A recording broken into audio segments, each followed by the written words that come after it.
And there we go, everyone. Welcome back to another episode in today. And if you're watching us live, thank you for joining in live.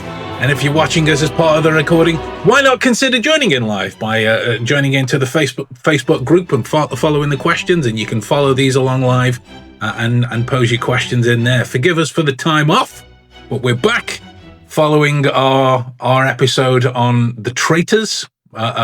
Wonderful show. We thought we'd take a little look at game theory. Now, game theory itself is one of those things that is a topic, or at the very least a title, that many people seem to be aware of as it orbits their working world. Some people will have heard it as part of the TV show Prison Break. Some people have used it in class. Essentially, it began as a mathematical framework created by John van Neumann and Oscar Morgenstern to explain how people make decisions when two things are true. Your outcome depends partly on what someone else does. So you must predict their behavior while they predict yours. Most real human behavior fits that pattern of prediction. It's a very basic pattern. Every negotiation, every interview, every attempt at something deceptive, every conflict or cooperation scenario, every threat assessment, game theory creates structured models that let you map motives, map the payoffs, map the risks, map the likely or the unlikely behaviors that occur. So one thing to pay attention to as we are talking about this is that when we reference the word game, it's not like somebody is rolling a dice and moving counters on a board. Game within the game theory approach refers to any situation where a decision needs to be made. Anything. That can be from crossing the street to how you turn your car in a direction to how you interact with someone else as part of an interview. So, Bob, what's been your experience of this deep rabbit hole we're about to start tumbling down? Yeah, it certainly is a rabbit hole. Before we start, I must say that the lighting in this house is not very good. We're in sort of twilight time here, and I look a bit like that American president. I'm orange. So I apologise for that. I got into game theory when I started looking at behavioural intelligence, and they fit so well together because behavioural intelligence is looking at the outcomes of game theory and how it affects individuals. This is your specialist subject, Ben, so I won't go too much into it, but for me, it goes so much alongside behavioural economics and nudging and decision making in that regard. And in that regard, we are being gamified, if you want, or nudged nearly every single day. And it's as simple as I'll give you an example. I'm in a networking group, and they have decided to go more formal networking sort of structure, and so they have league tables of groups that are doing better every week. And to me, I look on everything as fuel or friction. What people do adds fuel to you, or it adds friction to you, and that certainly was a friction point for me, because for me, the type of networking I like is where it's about helping each other rather than tables. So that's just an example, but it's everywhere, isn't it? It's when you click on something on the internet and it says 18 other people are looking at this. Exactly. Exactly. And I think that's part of the reason why it fascinates me, is because it is an economical look at the psychology behind decisions, right?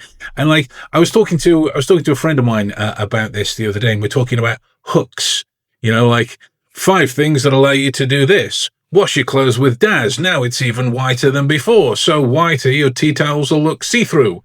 This type of thing. And like my explanation was, I don't really care about the hook. The hook does nothing for me. It doesn't. Like the looks behind these terms and how they're catchy and the rule of three and alliteration and all of these guiding principles that go into it. What I'm stopping for is not the hook. It is the connection that I make to the individual or the material that's immediately communicated. The hook doesn't do anything for me.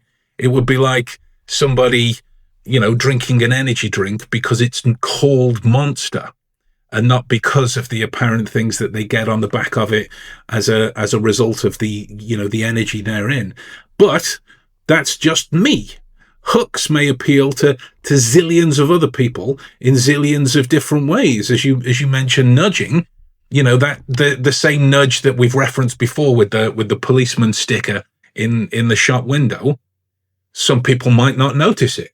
Some people might laugh at it. Some people might find it curious. Some people might be deterred by these things that are going on. The game theoretic approach to that is what it does to the behavior of all of those that enter the store. Right? That's the function of it. And one of the situations, one of the games that comes out of the game theory fundamentals is called the prisoner's dilemma. It's the model that is relevant to psychologists. It's relevant to neuroscientists. It's relevant to military strategists, behavioral scientists, investigators, right? When it highlights how humans often choose suboptimal actions out of fear or uncertainty or misread incentives, and that's a lot of the time that's precisely what we observe in real life investigative scenarios, in interviews, in negotiations, in surveillance scenarios. The one that most people would have probably come across with the prisoner's dilemma is the police procedural dramas where one policeman's talking to one person about their friend in the other room that's probably singing like a bird. They're giving you up. What are you going to do with this? And those kinds of situations. So what game theory is really looking to influence, if you want to think of it that way, is the understanding of the implication of a decision past its cause and effect. So it's cause and effect that then causes what effect, that then causes what effect, and seeing how far you can follow those chains of reasoning without getting into the realm of it's kind of become a bit of a swear word to me, but without getting into the realm of guesswork. Yeah. But like from a behavioral intelligence perspective, and the behavioral science that connects it, it's not just about what people do. It's about why they do it and why they do it under what specific constraints or incentives, and so how would you encourage people to start applying that thinking pattern to it in terms of like, so if I'm aware that Ben is an extroverted individual that talks with his hands a lot and seems to say 4,000 word sentences when 8 words will do, how is that going to behave in a group setting when there is this to discover? How would one practice thinking about those types of things? What do you think about that? Yeah, I can, I've come from it from a totally behavioral intelligence point of view. And so my view of game theory is probably coloured a little bit like that. But I think there's a great example that's on the internet, anyone can access it. And it's from the City of London Police, and it's a fraud awareness thing they did, where they took over a coffee shop somewhere and they videoed it, and they were offering the hook, like you talked about earlier, was they was offering free coffee and a pastry if people would like their Facebook page. And so they were using the reward part of game theory, but also the social part of nudging. because people were queuing up to do this. And then when they went in the store, they were told to tell the person behind the counter that they'd liked their Facebook page, and then there was people in a van outside would suddenly start to investigate that person, their Facebook page, etc., etc. And then rather than just write their name on the side of the cup, they'd write all the information they know about them on the side of it. And I just think that's a great example of using positive game theory because it's educating people and they're showing them how they got to that point. Although, people were dumbfounded that they did it, it's a good way, excuse me, of showing how nudging can be done to a positive effect and also implicating or identifying how you could be used, a game could be played with you in that regard. I know you said it's not games like throwing a dice, but to criminals, it is in a way. They look ahead. And I think part of what you're saying is right, is game theory is about thinking 4 steps ahead, isn't it? That is the game application of it, if you want. It's knowing that this might relate, especially in behavioural terms, this will relate to that, which will relate to that, and the outcome could be this. 100%. But one of the, and if you're not used to thinking in this way, you might think, well, Christ, that's so many things to be aware of. And on the one hand, it is.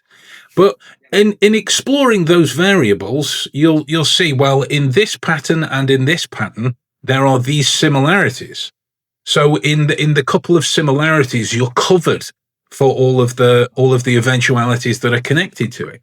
One of the slightly what's the most polite term, cheekier ways that we used to practice this when we were learning game theory. Now, please bear in mind that I as a hobby, I used to practice a performance arts of magic and mentalism and that type of thing. But I've always tried to put these principles to use because I'm having to go out and interact with people anyway, so I may as well practice them, right? That was kind of my thoughts. So I would talk to people about themselves, standard rapport building questions. My kids are probably sat up at night waiting for me. Have you got any kids? Yeah, okay. How old? And they tell me how old. And we'd have a little story about a family. I'm like, let me get into why we're here. We're talking about security and personal protection and situational awareness and cyber attacks, and we're doing these conventions. And I would say, so you talk to them about their protection methods. So have you got a PIN code on your phone? And they'd be like, yes, yeah. I'd be like, be honest, did you choose that number because it was easier to remember? I'm like, well, yes, of course I did. And so I'm already thinking, well, chances are they have chosen based on their kids' birthdays. It's a very common one, right? It's a very common one. And so when it was that I could borrow their phone and put in the year because they've already told me how old they are. So I get 2 tries depending upon the time of the year that we're talking to them at. And then I can show them that I can get all of their information through this game theory approach. I understood that this situation was built on openness. It was built on getting to know one another. It was built on, formalities and everyday conversations, friendliness. But that awareness from one person who knows the implication of data compared to one person who is maybe less aware of the implication of data, what can be done in those situations? One of the versions of the prisoner's dilemma that I like that you will be aware of, the Jasper Carrot game that was on ITV, Golden Balls. You ever see it? Yeah. Now, if you don't know this, guys, and you're listening, it was a great game show until the end, when the end was brutal. The end was like a brutal version of the prisoner's dilemma. You've built up all of the money through playing the game. I mean, I'm about to pluck a number out of the sky. Let's say it was £10,000.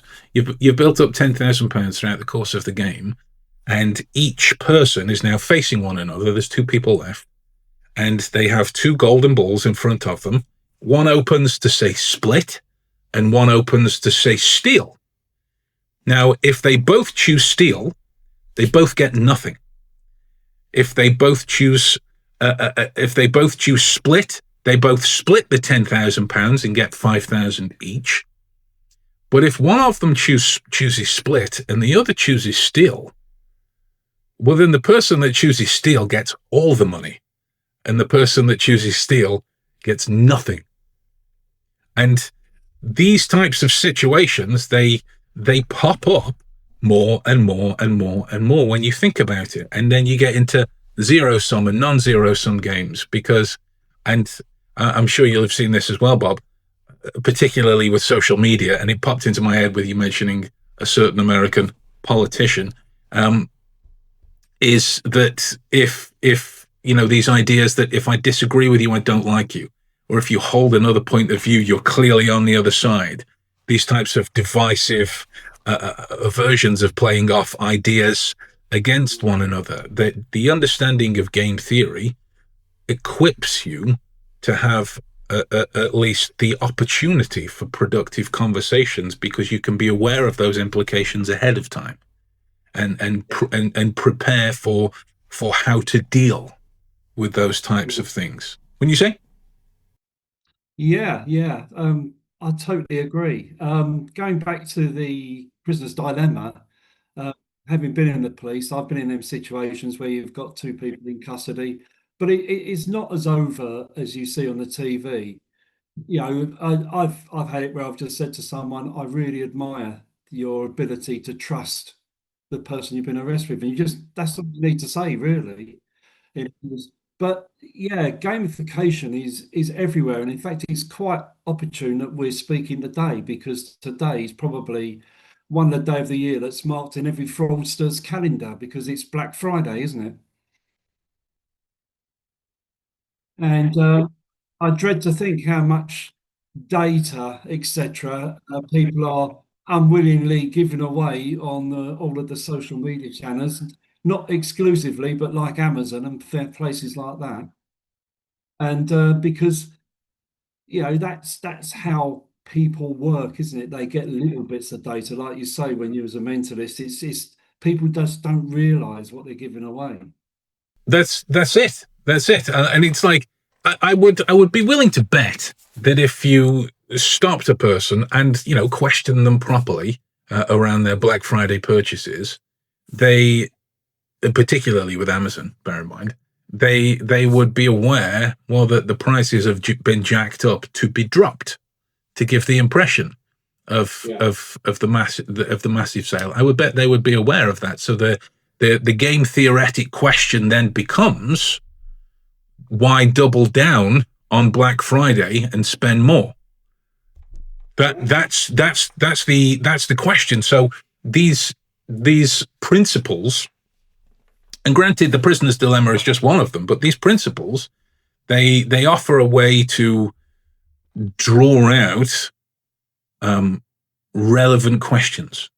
Whether you're looking at the 9 standards of thought or anything else, the prisoner's dilemma, it shows that even when cooperation produces the best outcome, fear of exploitation will drive people in towards self-protection. So that maps to like a suspect deciding whether to talk or not, witnesses choosing whether to disclose fully or not, teams choosing whether to share intelligence or not, officers deciding whether to intervene or not.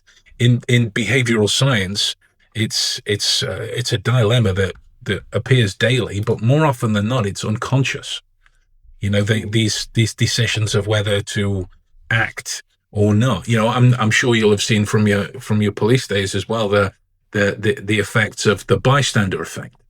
The watching of these things happening, and at least from an individual perspective, and the people that I've worked with and taught over the years, the deployment of these game theory principles, it offers at least an ignition to that way of thinking. To if it is that you're going down the realms of the Tversky and Kahneman work on biases, then if you are aware that there is a possibility that you are biased about something, having access to more direct questions towards the reason as to why is only going to benefit you as an individual.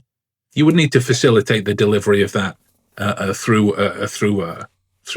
ALF and other such properties of that when you're talking to other people.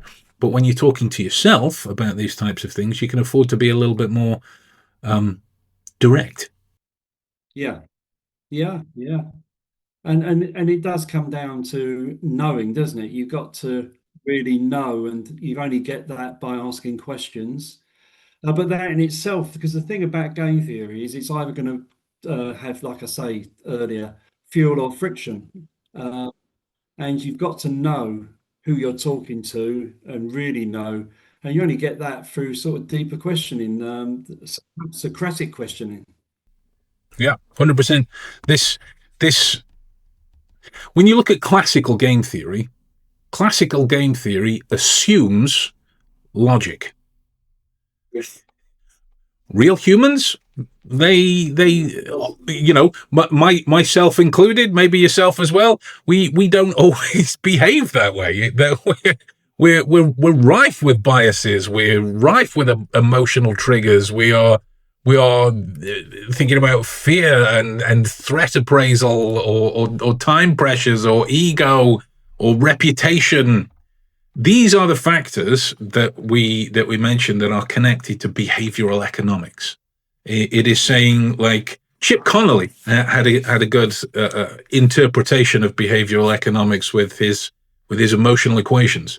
In that, if you add happiness to surprise, what do you get? How do you divide rage? What is the composite parts of that? The behavioral economic studies, again from Kahneman, but there were a couple of other people attached. This is Daniel Kahneman of Thinking Fast and Slow, but there were a couple of other people attached whose names escape me. But this work shows that humans systematically violate the optimal strategy, systematically, and the term that came out of that was bounded rationality. Humans have a limited time, access to limited data, limited cognitive bandwidth. So it becomes natural, as a natural resource for us, to use heuristics, shortcuts, biases, which then can create predictable decision. Like, I would imagine, based on our discussions so far, someone would be able to develop a game, as in the game theory way, to facilitate the discussion with us about politics. Yeah. Right? If you've been paying attention, and you can facilitate that one way or the other. Do you want to create a political discussion that will end favorably, or do you want to create a political discussion that will end in arguments, or some kind of meeting in the middle? We've given you subtly, I mean, maybe even overtly, but we've given you information with regard to some of the thoughts, feelings, and ideas that we have already. You know this. You might not be aware that you know it, but if you think about those particular points and what it means as an implication, you can craft a situation in the same way that in an interview, when you choose to sit at opposite sides of a table to one another, you're creating an adversarial position. But if you choose to sit in support, like someone at the head of the table and someone just at the side, or even better yet, get a round table, right? Let's not have any barriers. Let's get rid of the table altogether if we can. This is the thinking of the game theoretician. I'm not even sure if that one's a word. I'm used to game theory and game theoretic approaches. Let's craft it, if it isn't the game theoretician thinking. Yeah, I mean, other than political discussions, what have you seen on the daily? The daily that suggests that games within the game theory angle are being played. Whether they are being played overtly or not is not the point of the question. But where have you seen those types of things? And Well, they're everywhere. They're everywhere, aren't they? They're like literally everywhere. But thinking about it, I can think back to one time, and I don't think I was even thinking, like consciously about game theory or anything. But in a negotiation. It was a pre-meeting, which was going to then turn into a negotiation at a later time. And I just said to the guy that was in this meeting, well, is there anything wrong with you just going to sit next to the guy rather than sitting opposite him? And it completely changed the dynamics of the meeting. It made initially both parties very anxious, but I think it actually worked by sitting there. So the negotiations definitely went better than they expected when that did occur. So, I think we're subject to it. And the game theory itself is that you can pull it apart and say, this is it, or you can just think of it in more holistic terms and thinks that what it just fits within everything else, behavioral analysis, all of that, whether it's individuals or groups, and influence and nudging, all of the other things, that are tools of trade for us. Game theory sort of fits neatly within them all and with them. So I think that's the problem. We talk about emotional intelligence, we talk about cognitive intelligence as disparate things, but they're not on their own. They don't mean so much as they do as a whole.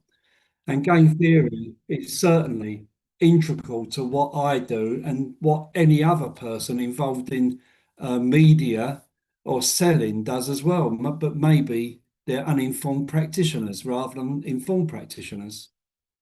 Like think of question time.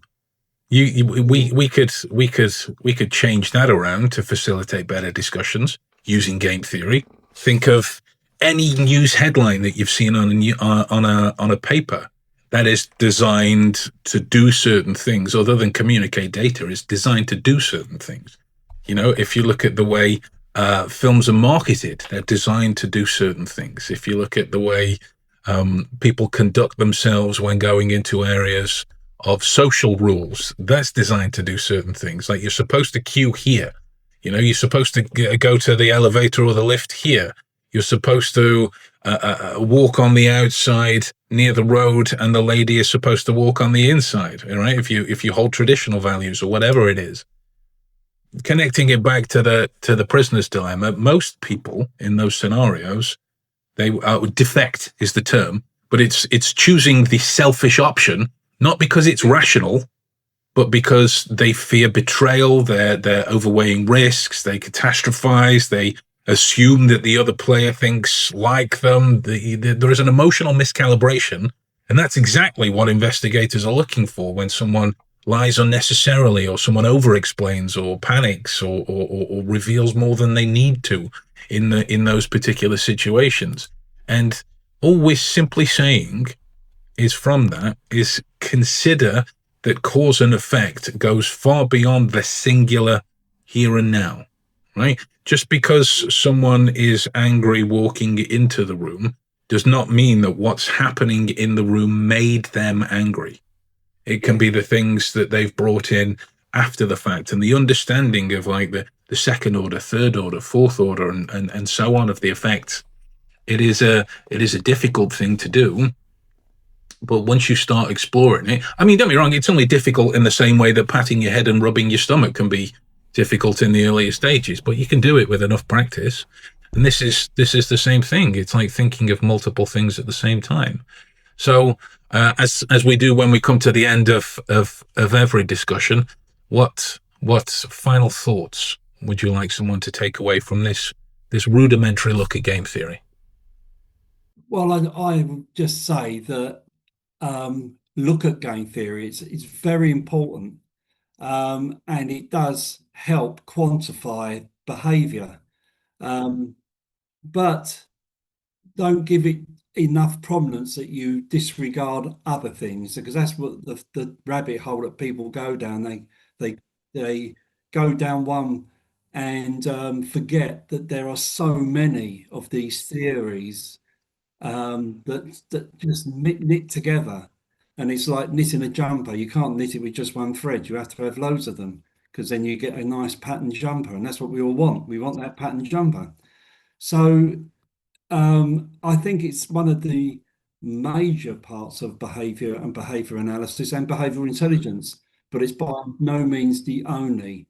So look into it, especially look into it in behavioral terms if that's what you're here for, because I think you'll be surprised of how it knits together so many disparate parts. Absolutely. Nothing else to add from me because that was beautiful, other than to say, if you haven't subscribed to the podcast already, now is the time to do that. If it is that you've gained anything, even the slightest bit of enjoyment from these, it's the wonderful game to play by showing us that this is working for you, and we can bring you more and more and more as time marches on. But with that in mind, we will love you and leave you, and we'll see you next week for another one. Bye. Bye-bye.